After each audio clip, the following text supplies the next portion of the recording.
Эмэгтэй бизнес эрхлэгчдийн хувьд тулгамдж байгаа гол асуудлууд зээлийн төрлүүд буюу зээлийн хүүгийн асуудал байна. Тэгээд зээл авах гэхээр биднээс бол барьцаа хөрөнгө нэгдэг. Тэгээд барьцаа хөрөнгө гэхээр эмэгтэй бизнес эрхлэгчид төдийлөн салбараасаа хамаарат бизнесийн орлого нь тийм өндөр байж чаддаггүй. Одоо жишээлбэл олон улсад одоо Канада, Хятад ч гэдэм үү те Бэлэг эдгээр улсуудад бизнес эрхлэгчдийн дэмжих зээлийн хүү 3-5% хүүтэй байгаа. Монгол оронд бол 16.9-өөс 18% хүүтэй байгаа даа.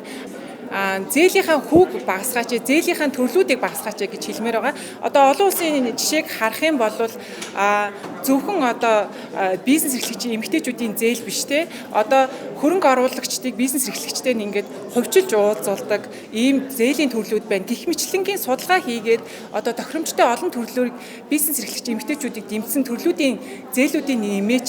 Тэгээд хүүн дээр нь бас бодолцож үзээч гэж хэлбэр байгаа. Тэгээд мөн маш том дарамтанд барьцаа хөрөнгө байдаг шүү. Тэгэхээр энэ барьцаа хөрөнгийг бас уян хатан зохицуулах боломж бололцоо юу гэдэг юм болоо те. Энэ дээр бас эргэж харж үзээсэй л гэж бодож байна.